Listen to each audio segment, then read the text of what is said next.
Hello! Welcome to our vlog. So, nandito pala kami ngayon sa Pampanga. Freebay Cabin. Ayun. Check nyo na lang sa Facebook ha. O ano yung mga rate niya. So, mag-tutour lang tayo. Pasok. Ito. Yan. So, ito yung ihawan. O yan. Ito siya. So, ito. Yan yung buong bahay.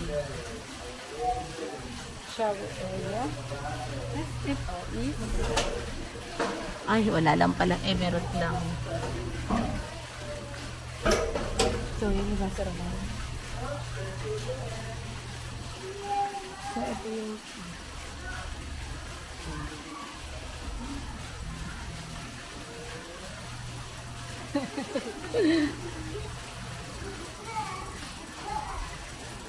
Mag-ano yung sasakyan ni Axel, river crossing.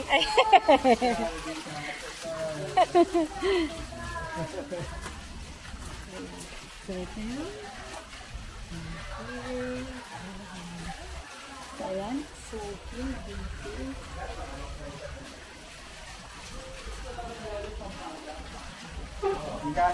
So, ayan. Dito na kami sa loob. Ang mga gamit namin yan ni Bibi. So, may TV. Ay, pala dala na namin yan yung pagbiling ng yelo kasi maghahalo-halo kami.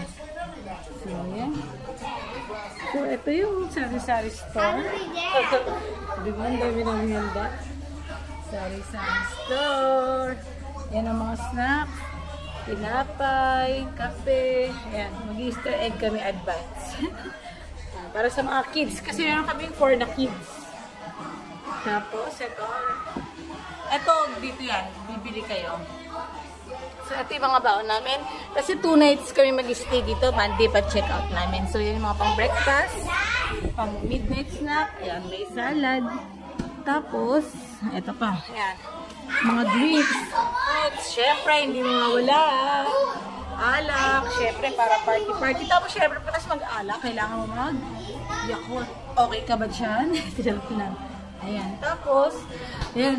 Mga pinaglagyan ng mga grocery. So, ito. Tubig. Libre natin yung tubig. So, merong microwave. Tapos, ito yung mga pang-dinner namin mamaya. O, diba? Ayan, rice. Tapos, may spaghetti. Ito yung yempo. Tokwa. Mga lalagyan. Tapos, ito yung magsisinigang kayo mamaya. Tsaka fried chicken. So, yan yung menu. Tapos, yung mga gulay ng sinigang. Tapos, magsasayote kami bukas. Tsaka broccoli. Yun ang menu namin. So, yan. Merong, din, lutuan. Tapos, meron din induction. Tapos, ayan, yung mga yan, may mga kaserola. Yung shot glass. Yes! Yeah! Tapos, yung mga plate. Go lang! Kuha lang kayo dyan! So, ito yung sala. Ayan.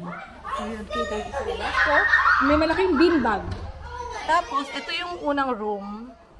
Dope style. So, dito ang dami ng kasya. Parang dito kahit kasya 4 eh. Tapos sa taas. Ayan, yung mga gamit. Yung mga gamit yan. Di ba mga naka-luggage, mga kaibigan ko. Kala ko mag-air, international flight. Charot lang. And, kasi marami sila mga dala kaya mas daling dalhin pag naka-luggage na. So, ito. So, yung salamin. Ayan. Tapos, ito yung pang mirror yan. O, diba? Salamin. Tapos, ito yung sa loob style. Second floor. Akit tayo. Ayan. O, yan. So, dito, meron pa uli. Then, pwede daw ibaba itong mga kutsyon dito. Para kunyari, pag lasing na kayo, syempre, yung mga lasing, mahirapan na umakyat. Meron lang sila sa baba. So, ito. Mumukha natin ang ilaw. Kung ano itsura niya. Yan. So, ito siya. Diba? Maganda. Aesthetic. Maganda siya kasi maliit lang yung place. So, basta kayo.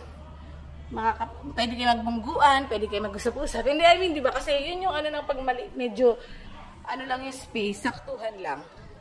Mas dikit-dikit kayo. Hindi ka tulad pag masyadong malaki. Kanya-kanya. So, dito, yan. Dito yung pwedeng tambayan. So, tapos ito yung view dito sa taas. So, ayan. Kita sila mas. Ayun. Thank you.